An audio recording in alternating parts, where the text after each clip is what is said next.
Listo. Bueno, pues compañeros, licenciado, nosotros somos el último equipo en que vamos a exponer y vamos a exponer sobre el resurgimiento del derecho natural. Nuestro equipo está conformado por María de los Ángeles Barcenas Navarro, Chávez Arellano Lituania Estefanía, Corona Cortés Claudio Berenice y yo su servidor, Leonardo Rafael Rosales López. Ya, la siguiente diapositiva, por favor.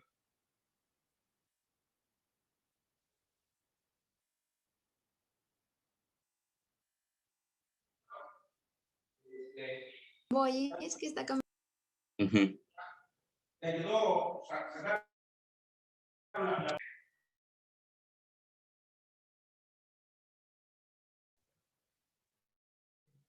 Creo que para empezar a exponer necesitamos aprender muy bien la diferencia entre derecho positivo y derecho natural, ya que es algo que se va a estar tocando mucho en nuestra exposición y se va a estar tocando.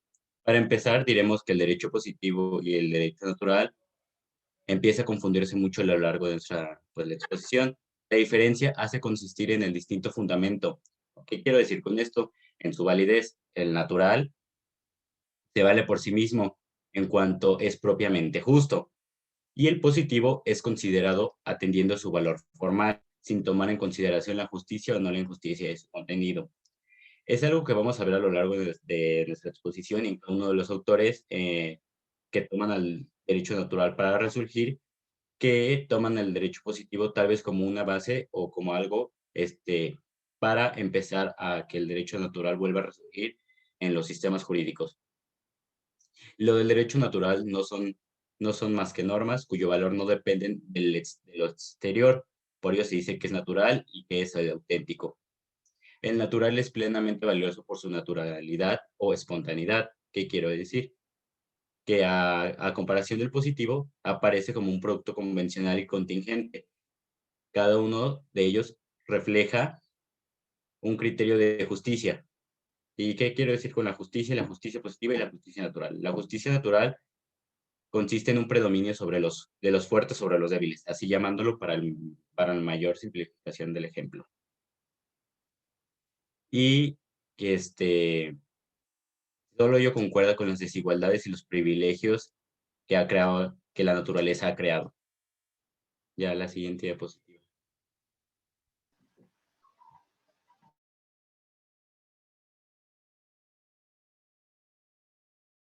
La siguiente, por favor. Bueno, ¿cuáles fueron las razones por las que el derecho natural resurgió? Una de las principales razones fue porque durante el proletariado se realizaron muchas indulgencias y negligencias hacia los trabajadores de las grandes empresas, ya que los, los empresarios no les daban las necesidades básicas, lo que necesitaban es lo básico a sus trabajadores, ya sea la seguridad, un buen salario, unas horas de trabajo o una jornada específica, ya que algunos trabajaban alrededor de 20 casi el día completo, era su tiempo laboral, y los salarios eran muy bajos, no tenían un sustento ni siquiera para las necesidades básicas que tenía ni el trabajador ni su familia. Por lo tanto, la mayoría de las mujeres que eran partícipes de una familia tenían que llevar a cabo también un ejercicio laboral, pero tanto ellas como los niños tenían un muy bajo salario, más que el de un hombre mayor, ya que decían que solamente el hombre mayor era acreedor de un buen salario. También, una de las razones era de que había y existían como las conocidas ciudades laborales, en las cuales se encontraban los trabajadores de las empresas para llegar más rápido a su lugar laboral. Pero esto siempre teniendo en cuenta que no tenían ni siquiera las medidas de seguridad ni siquiera en esas ciudades, ya que la mayoría de los que vivían ahí eran trabajadores que no tenían viviendas anteriormente o que se tuvieron que cambiar para poder laborar ahí, pero ni siquiera el estar viviendo ahí aumentaba como la ganancia que tuvieran para poder sustentarse a ellos y a su familia.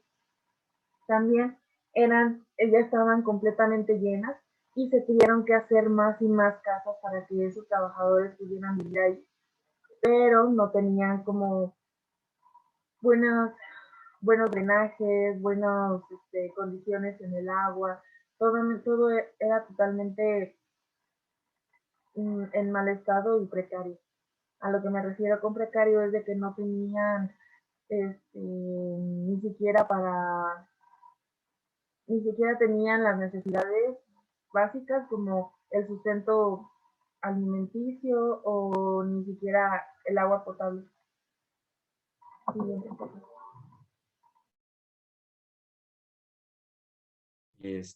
Comenzando con el primer autor, vamos a empezar a hablar de Rudolf Stammler. Siguiente diapositiva.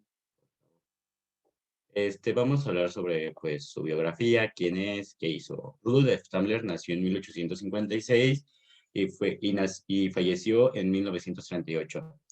Un jurista alemán, una de las principales figuras de la filosofía, concebía el derecho como una modalidad y una manifestación del querer, de la voluntad y del hombre en sociedad.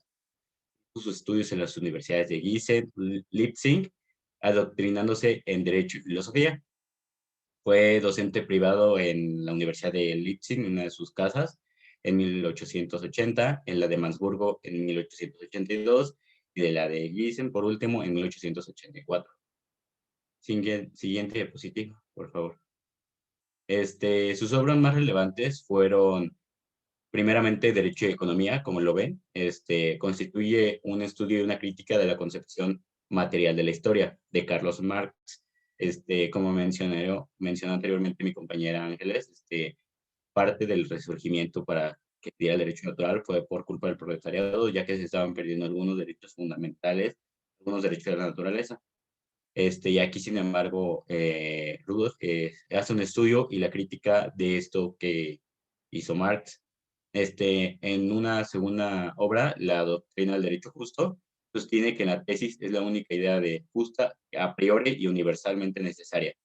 Consiste en un pensamiento condicionante en una forma que es un método, es el método ordinario de toda materia social.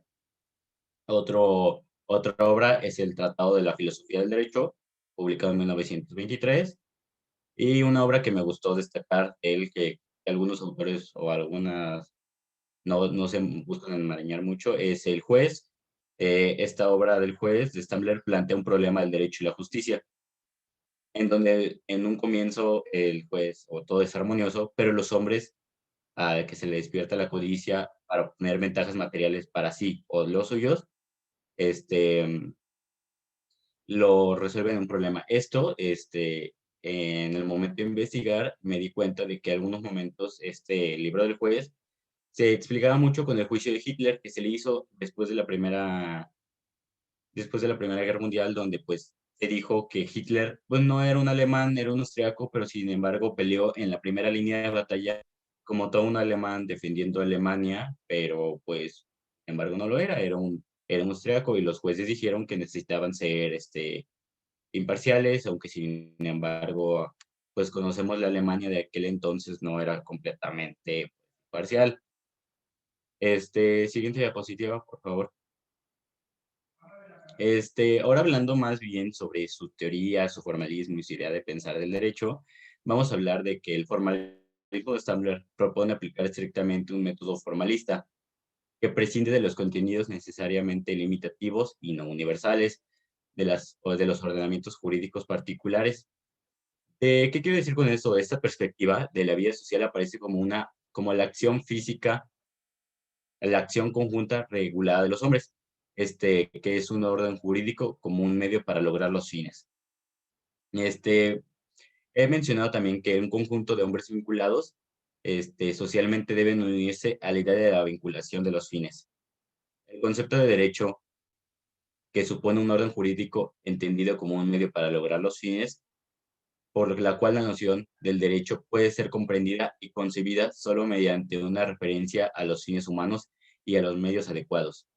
El criterio para distinguir el derecho justo de lo que no se encuentra para Stambler en la idea del derecho es definida como la noción de la armonía incondicionada de todo contenido jurídico. La idea del derecho justo se realiza con el concepto de la idea social no entendido como una utopía en una situación jurídica que se debe de lograr. Aquí el ideal social no es un fin en sí mismo, sino la armonía absoluta de todos los posibles quereres jurídicos. Algunos juristas empiezan a decir que en el siglo XX comenzó a verse un problema no se podía prescindir de los principios rectores de lo jurídico y que pues al abandonar el derecho positivo, como algunos autores lo habían venido, que solamente el derecho positivo iba predominando la fuente de la voluntad del derecho de Estado, no podía provocar sino una dictadura del poder a través del derecho, ya que el legislador no tenía un limitativo a la hora de dictar una norma positiva. El primero en reivindicar fue Rudolf Stambler, que maneja nociones kantianas de la forma y contenido para aplicarla a la explicación del derecho. Algo que menciona Rudolf es que el derecho positivo tiene que ser un derecho justo, por lo que debe contarse con un criterio de justicia y que suministre al derecho natural. Para Stamler también nos hace referencia que para referirse al derecho natural es una forma que a lo mejor es una forma vacía en sí misma y que recibe diferentes contenidos a lo largo de la historia, ya que recordemos el derecho natural no es algo que se haya creado o que se haya creado el hombre por su propia mano, no. Es un derecho que ya ha existido por el simple hecho de estar en la naturaleza y que el humano lo ha ido adaptando a sus normas, a sus legislaciones. El derecho natural también nos dice que es formalmente justo en todas partes y momento, pero en cada momento concreto. Dependerá del contenido histórico que se da la fórmula de lo justo. De ahí Stambler formula que se describe como un derecho de un contenido variable. Algo también que se menciona mucho es la justicia para Stambler. Consiste en la idea de una armonía absoluta, incondicionada y permanente para ordenar la vida social. El ordenamiento social establecido idealmente según esta armonía denomina Stambler como la comunidad pura. Es la comunidad pura. Es el entendimiento que se integra por hombres de voluntad libre. Para entender qué es la voluntad libre, voy a decir que la voluntad se designa o se desliga de todo deseo egoísta y de todos los afanes deplorables. Y entonces Stambler dice que la comunidad pura debe ser ligada por hombres de libre voluntad, o sea, que ningún hombre debe tener en su cuestión subjetiva, ni sus quereres, sus aspiraciones o sus deseos egoístas de este mismo. También nos dice que en cuyas relaciones las simples aspiraciones subjetivas, como yo se los vengo diciendo, de uno jamás son predeterminantes o no deben ser determinantes en una instancia definitiva para lograr la vida colectiva.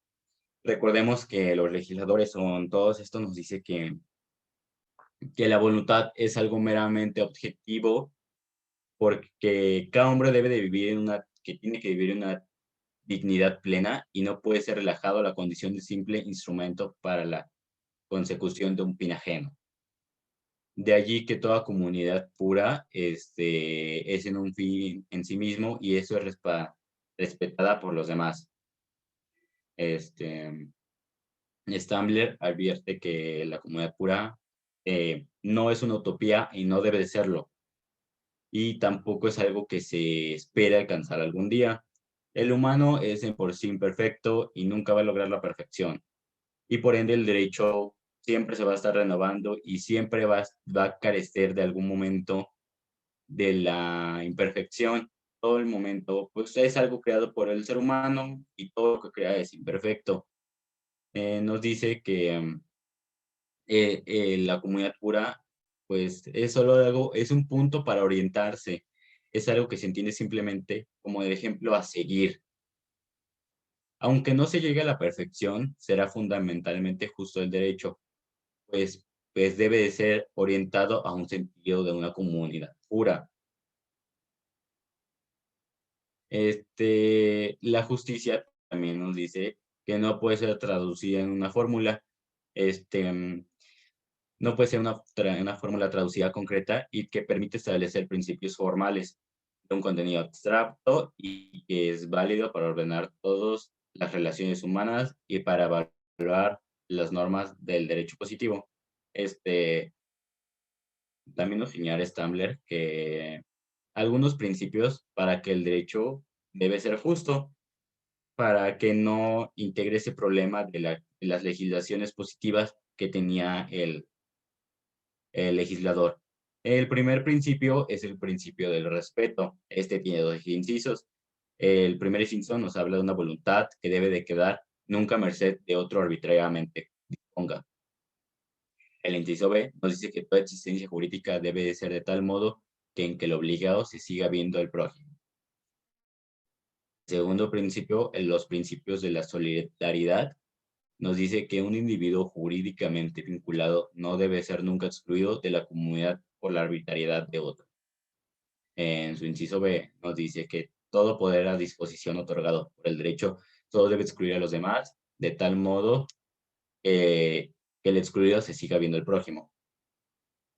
Estos principios formales son reglas o preceptos sin un contenido predeterminado. No se enfocan especialmente a algo, pero sin embargo, estos principios nos ayudan para ver en qué medida un derecho que es legislación es medianamente justo. Y pues para puntualizar, en fin, la idea del derecho de Stambler, su formalismo, nos dice que no existe un derecho perfecto, es más bien construido por la fantasía. Él más bien creía en un derecho que es histórico, que es nacido de las formas de la vida espontánea del pueblo, que siempre es deficiente, como se los había dicho. El derecho siempre iba a ser deficiente, ya que es creado por el ser humano, que es alguien que no es perfecto y que siempre iba a tener defectos en su legislación. Y la justicia para Stambler también consiste en la idea de la armonía absoluta, incondicionada y permanente para el orden de la vida social. Siguiente.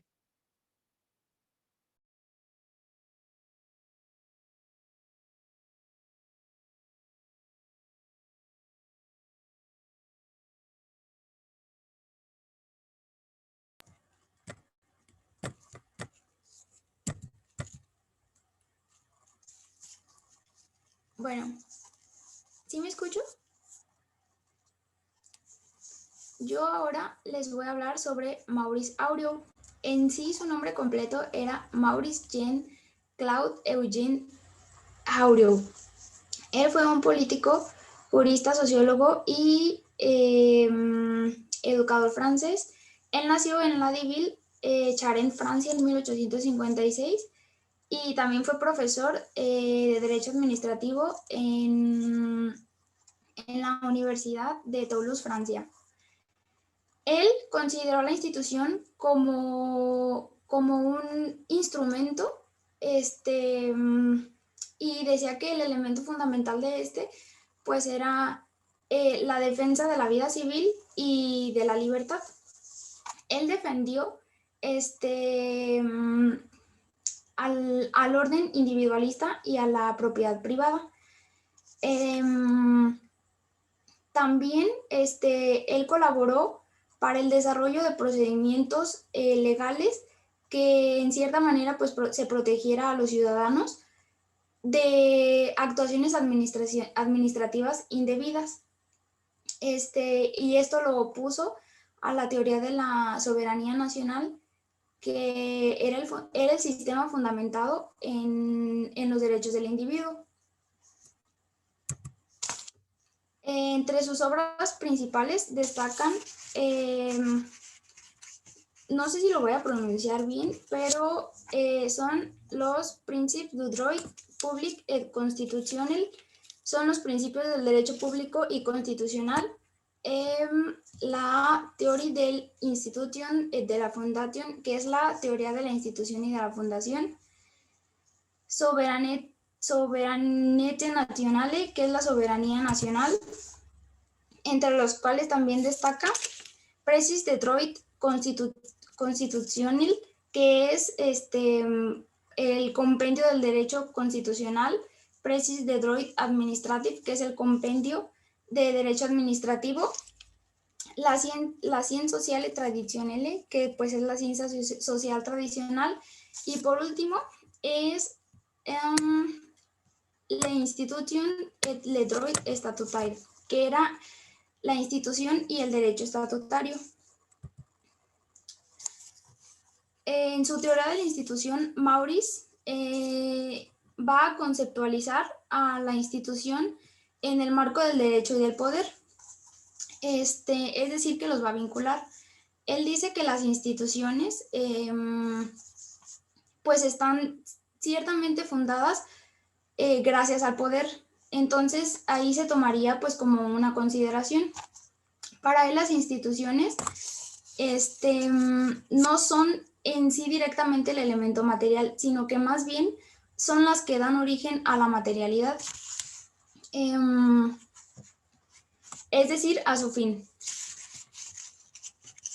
Cuando nosotros hablamos de una institución, puede venirnos a la cabeza de que se puede hablar de partidos políticos, de empresas, pero en sí se toman a base dos aspectos, que es la idea de un orden político o de carácter político, y el otro aspecto podría ser que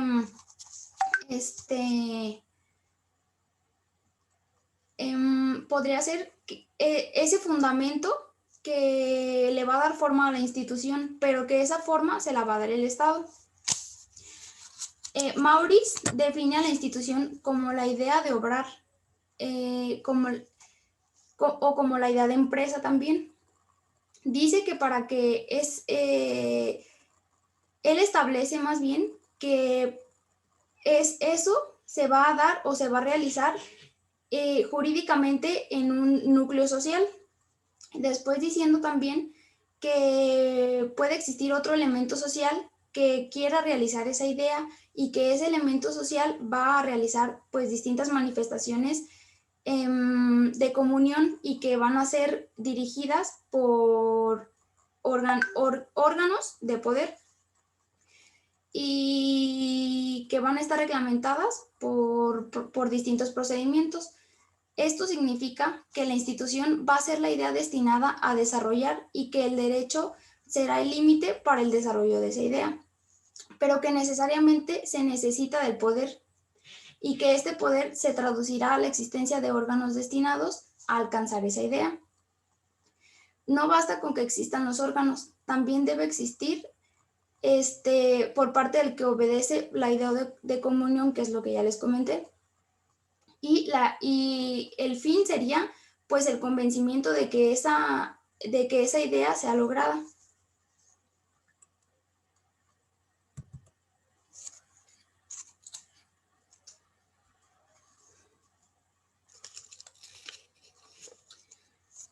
También Maurice Auriol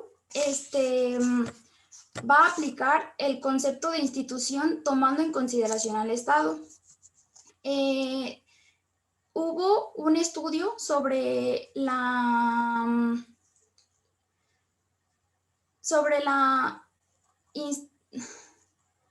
institución francesa, pero eso fue lo que llevó a Auriol pues como a crear su teoría de la institución, porque esa teoría se consideraba pues como la reacción ante las teorías voluntarias y subjetivistas.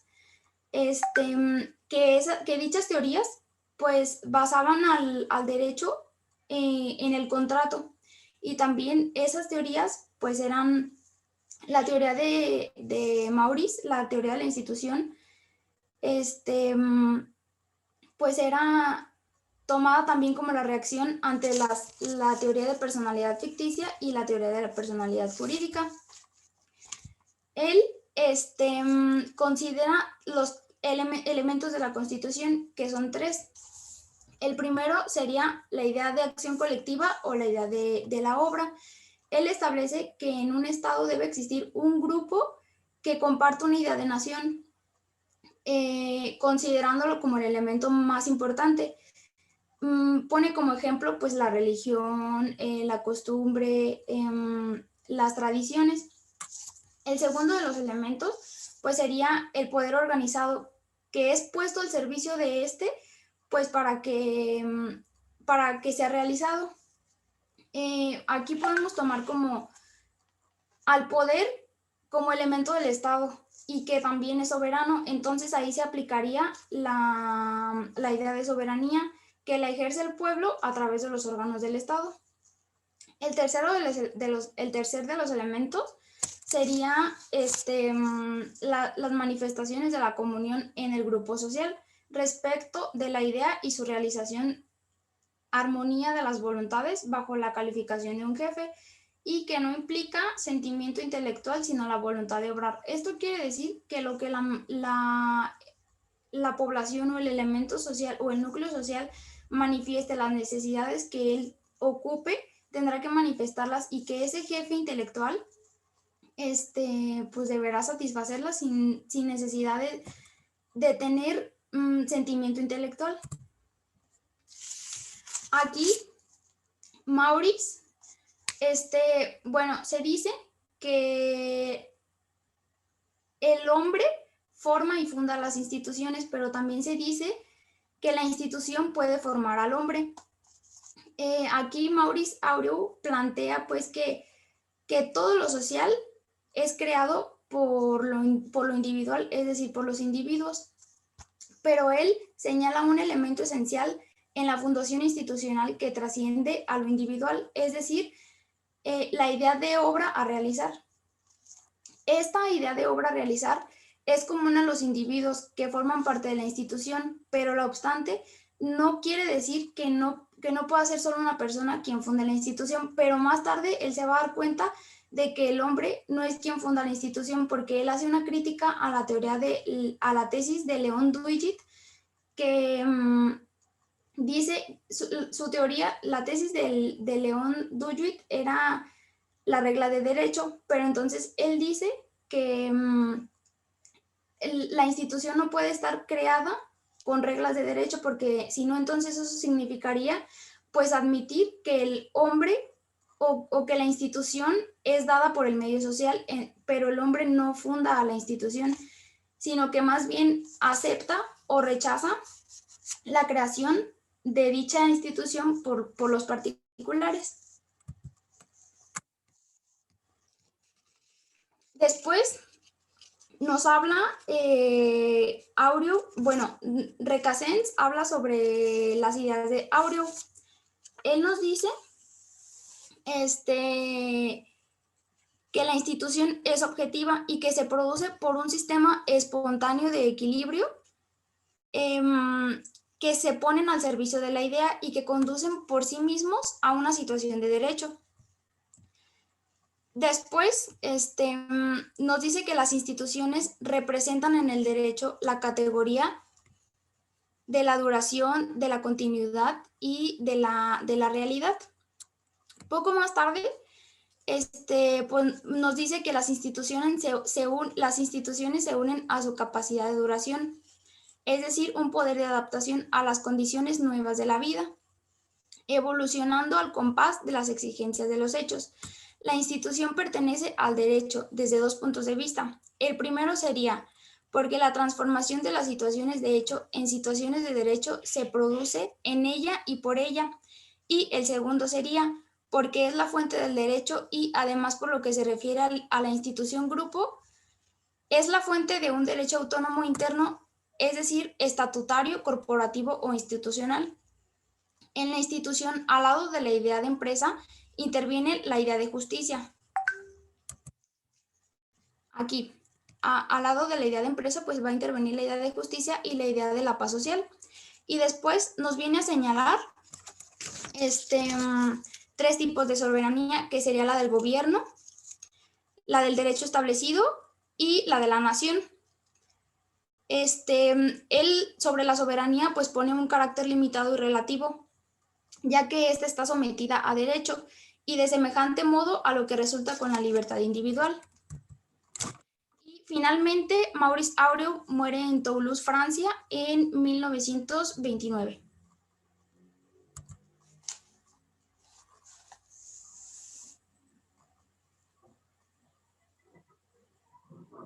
Bueno, ahora vamos a hablar de Georges Renard, que su nombre completo es Georges Jules Renard.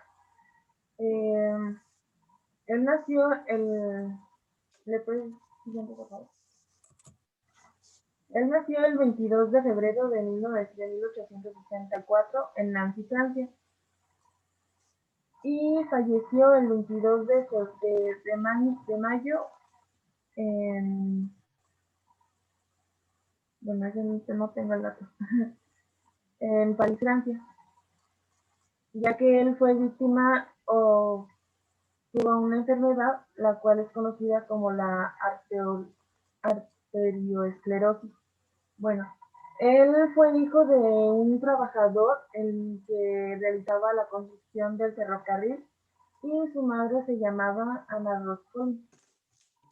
Él tuvo 3 hermanos, del cual la primera falleció y tenía el nombre de Amélie. A la segunda hija también con el mismo nombre, ya que le pusieron como homenaje a su primera hija. Y el tercero tenía el nombre de Maurice. Él creció en Nièvre y muchos categorizaban su historia o su infancia más que nada como algo triste y difícil y trágico. Él asistió a la prestigiosa Escuela Natural Normal Superior, ya aún en su precaria situación durante su infancia.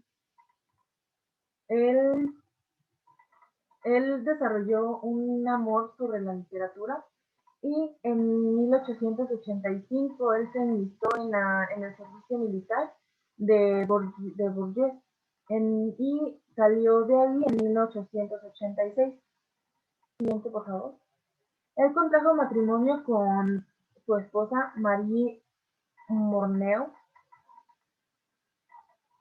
y se trasladó a París, Francia, donde él empezó a asistir más cotidianamente a cafés literarios y empezó a contribuir, en algunos periódicos de la ciudad. Él empezó a tener tiempos de narración en algunos cafés también.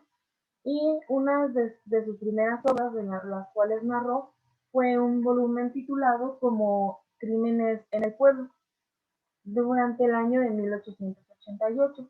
Y en otro de su tiempo ahí fue en 1890 con La Sonrisa Forzada. Él ese mismo año colaboró con una revista simbólica o muy simbólica en sí para Francia. Y siguiente, por favor. Él desarrolló varias historias y también desarrolló lo que son poemas, cuentos, obras de teatro, novelas, y él fue solicitado él fue socialista y participó en el pacifismo y en el anticlericismo, ya que él era un candidato socialista y fue elegido como alcalde de Chitri y se hizo miembro de la Academia Goncourt. Siguiente, por favor. Sus obras más conocidas o la que se hizo a conocer más durante su tiempo fue realizada en 1924 con con la titulación de Introducción Filosófica de Estudio del Derecho. Él realizó lo que son 3 volúmenes y por eso fue que lo terminó como de publicar a finales de 1925, los cuales los volúmenes tienen la titulación del derecho, la justicia y la voluntad. El segundo está como el derecho, la lógica y el buen sentido. Y el tercero de sus volúmenes era el derecho, el orden y la razón. En 1928, él realizó lo que es una obra titulada como La Valeur de la Loi. En esta se titula como El valor de la ley. Esta no se encuentra mucha información, pero de hecho en sus historias no se encuentra mucha información sobre sinopsis o cosas así, sino que es más como de que lo tienes, lo lees y ya. En 1930, él realizó 2 historias, las cuales se titulan como La teoría de la institución, en la cual se titula la teoría de la institución. Otra de sus libros era Style Odontología Jurídica, lo cual significa juicio de la odontología legal. Y en 1938 realizó lo que es una historia titulada como La filosofía de la institución, lo que significa la filosofía de la institución. Siguiente, por favor. En su teoría, él decía que el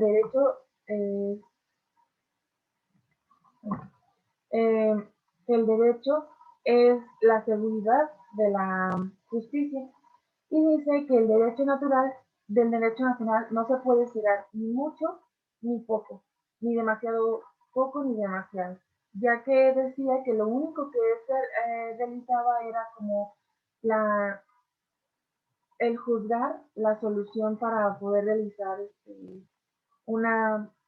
en base de una realidad concreta, en la cual él nos señalaba 2 factores, uno de los cuales era el histórico, que era un cambio móvil, siempre estaba en constante cambio, y era como la estructura de la sociedad, por lo tanto es el cambio cotidiano que tiene la sociedad, mientras que en el metafísico él explica que es constante, ya que su función en sí es el solucionar los problemas o solucionar alguna cosa que tenga la sociedad,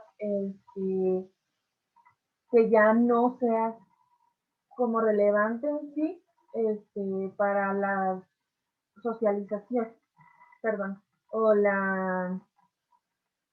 durante el cambio cotidiano que es en el histórico. Él, el siguiente, por favor. Él presentaba lo que es la relación que se puede encontrar dentro del derecho positivo y el derecho natural, ya que dice que el derecho natural es la base concreta del derecho positivo, así dando función o dando creación a lo que son conocidas como ahora las garantías individuales. Él relacionaba lo que es la calidad de la persona libre y la calidad de la persona en la ley moral, ya que es un fundamento para que la sociedad pueda seguir las leyes de articular. Él presentaba lo que son algunas divisiones tomistas dentro del derecho, las cuales nombró como jus naturale, jus gentium y jus civile. Siguiente, por favor. Él presentaba lo que son los principios fundamentales dentro de la naturaleza humana, en los cuales él nos presenta lo que es el derecho de vivir materialmente. Esto refiriéndose a que la gente o las personas tienen el derecho aunque sea el mínimo, de los bienes que son relacionados para la vivienda, que son las necesidades básicas.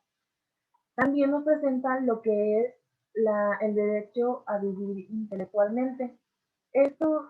Y con su conservación. Esto refiriéndose a que tiene libertad de pensamiento y puede sacar o expresar ese sentimiento o ese pensamiento para que las demás personas pues opinen también.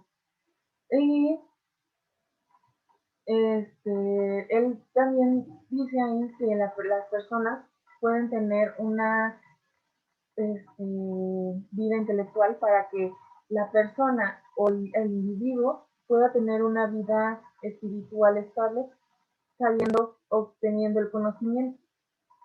También nos presenta lo que es el derecho a vivir moralmente. Nos presenta lo que es la libertad de realizar algo y también tiene que ser responsable sobre ese acto que realizó de manera libre, ya que puede realizar ya sea alguna libertad profesional, puede eh, ocasionar algún daño hacia otro individuo, hacia la propiedad de alguien, ya sea a su misma persona o a otra persona. Por lo tanto, tiene que hacerse responsable de ese acto que él realizó, independientemente de lo que haya sido, ya sea bueno o malo, pero siempre tiene que tomar la responsabilidad de sus actos. También en el derecho a vivir regionalmente.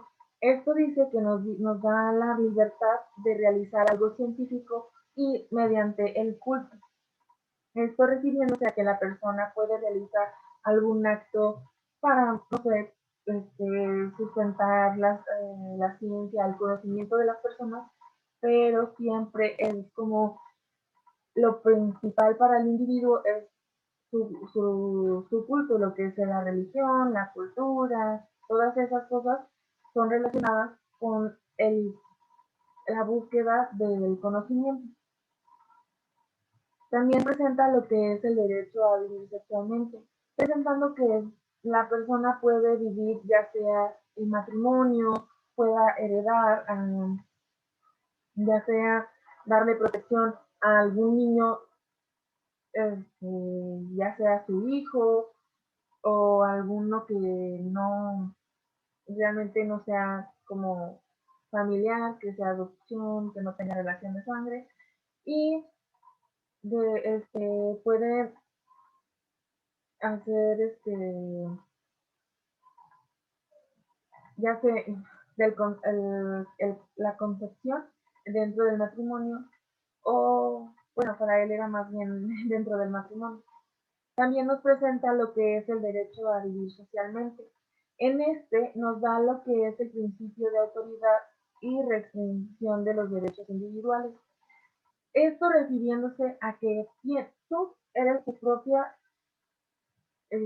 la propia persona que te va a juzgar, pero siempre tienes que tener alguna limitante dentro de tus derechos individuales, ya que no puedes hacer como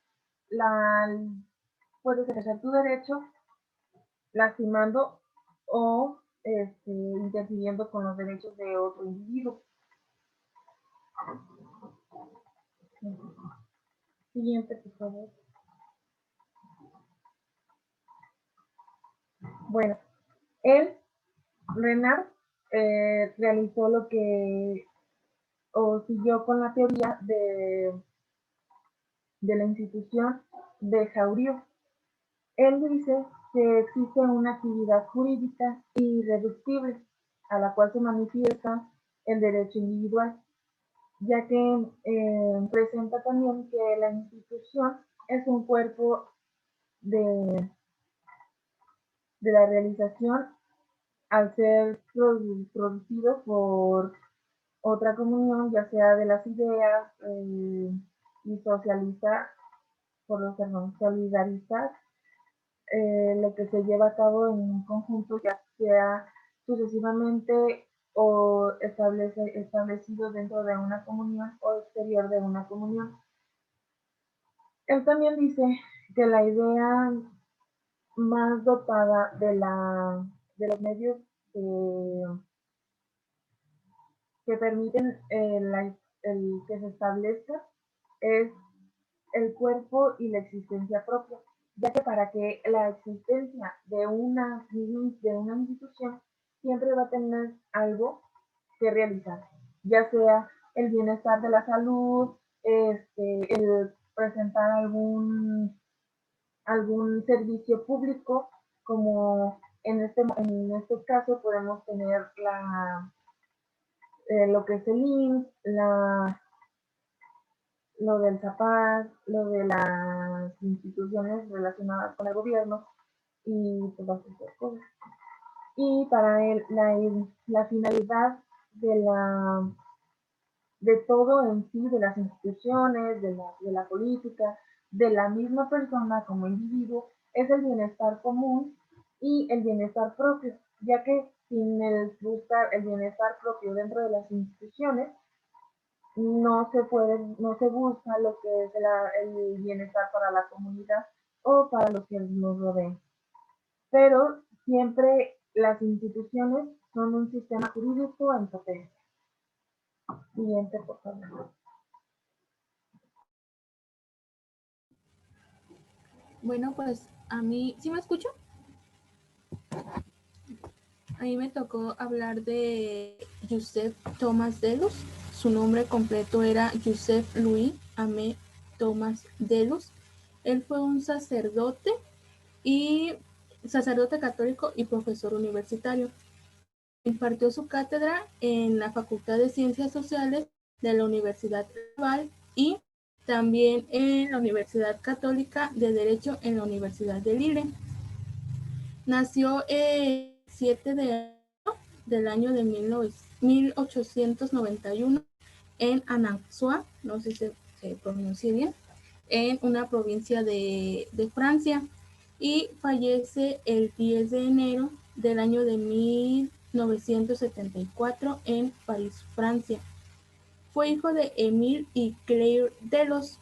Al año siguiente del nacimiento de Joseph Thomas Delus, su padre se convierte en alcalde de la ciudad y que este compromiso político que el padre tomó influyó bastante en el futuro interés de Thomas en el derecho, en la política y en el bien común. A muy temprana edad, con menos de 20 años, obtuvo su licenciatura en Derecho y también su licenciatura en Historia en 1911. Ingresó a la Orden de Predicadores de Francia.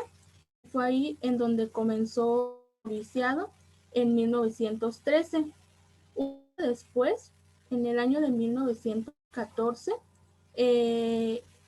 inicia la Primera Guerra Mundial y Thomas Delus es llamado al frente y 3 semanas después de ese suceso es capturado y hecho prisionero, trasladado a unos campos en Alemania, en Münster, creo que es una ciudad. Intentó 3 veces escapar de ese lugar, las cuales pues fueron en vano porque pues no lo. Y pues esto se dice que forjó el carácter del joven católico, ya que pues estuvo a la guerra hasta hasta el año de 1918, y pues perdiendo 4 años en cautiverio de su juventud.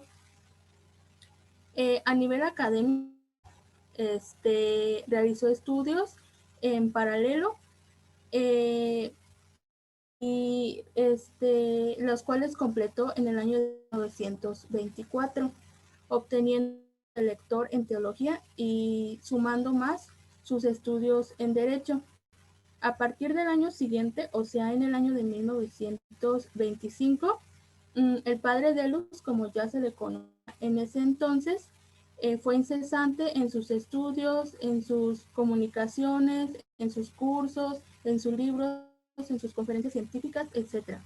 Se dice que escribió más de 80 artículos desde el año de 1925 hasta el año de 1958.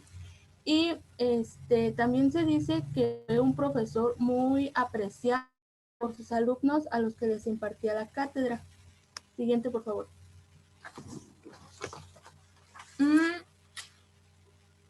En sus obras destacan 4, que son las principales, y les hablaré un poco de cada una de ellas. Siguiente.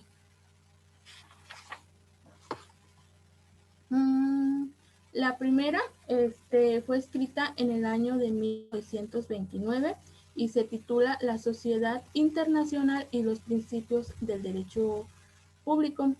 En esta obra está basada en los principios del derecho internacional público, las fuentes que rigen las buenas relaciones que existen entre cada una de las naciones.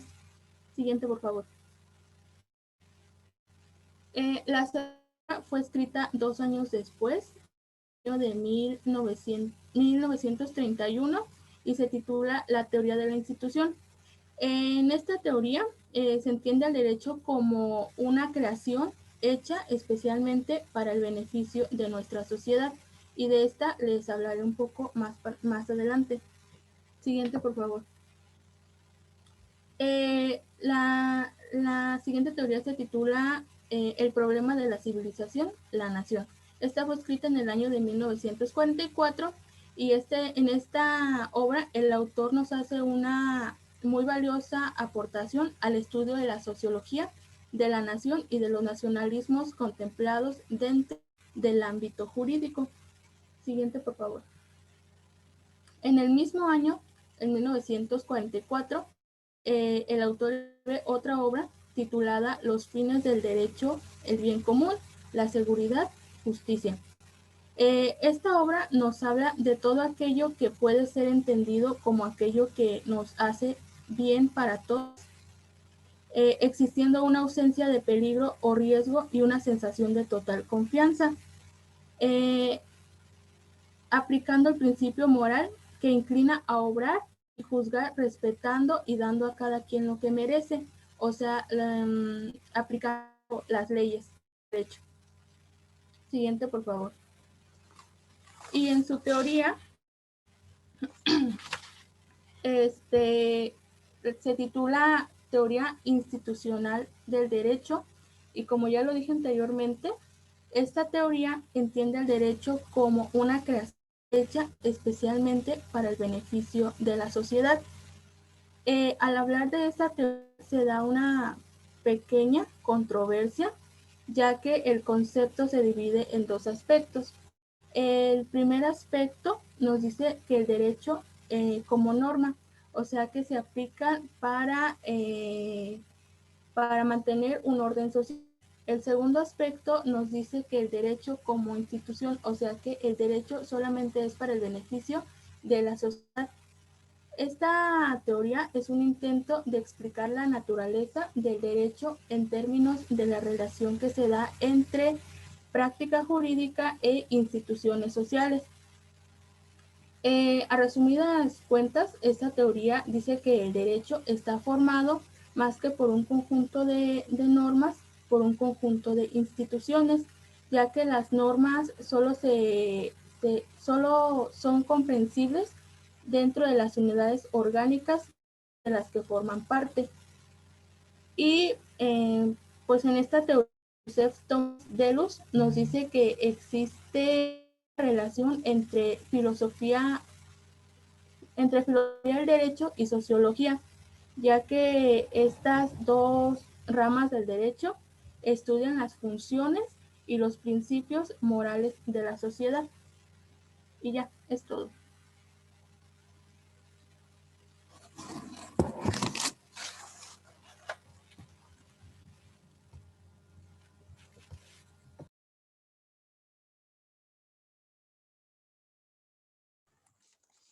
Bueno, otro de los autores que se llega a mencionar es a Jean Davin.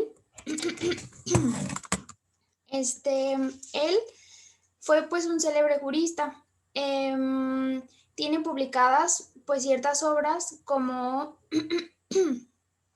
la técnica de la elaboración, la doctrina general del Estado y elementos de la filosofía política.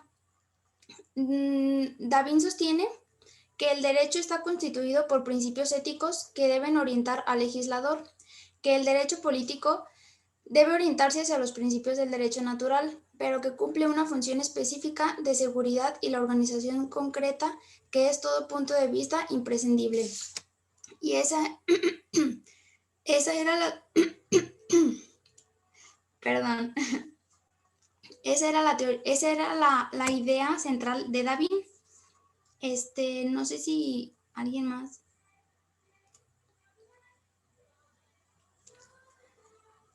Bueno, principalmente me gustaría dar como mi opinión sobre mi autor y creo que está relacionado en lo que estamos ahorita cotidianamente en la sociedad, ya que se realiza lo que es un cambio dentro de los pensamientos, ya sea de un conjunto de personas tratando de hacer un cambio, y se puede realizar ese cambio dentro de lo que es la ley.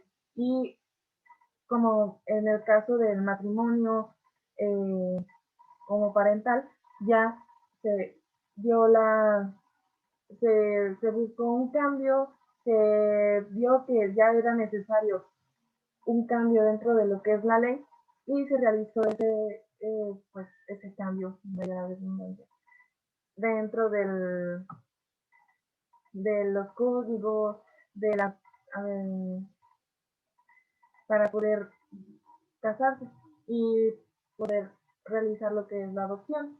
También podemos dar a conocer que en el estoicismo eso es lo que se realizó, y dentro del metafísico es la solución al problema que se había realizado anteriormente en el cambio de la sociedad. También los principios dentro de lo que es dentro de lo que es su teoría es relacionado con lo que tenemos hoy en día, ya que se busca sustentar las necesidades de las personas, se busca el satisfacer, ya sea casándose, teniendo hijos, adoptando, para poder realizar lo que es su vida como es conocida sexualmente. También podemos dar en evidencia lo que es la, perdón,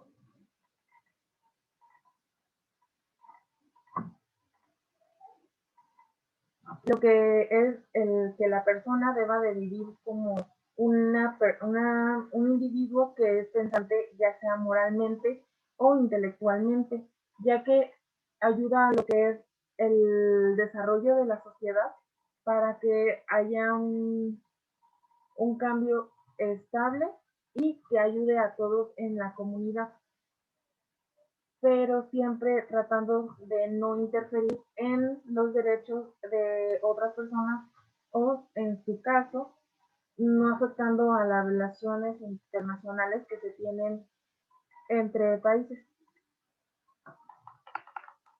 ¿Alguien más quiere comentar?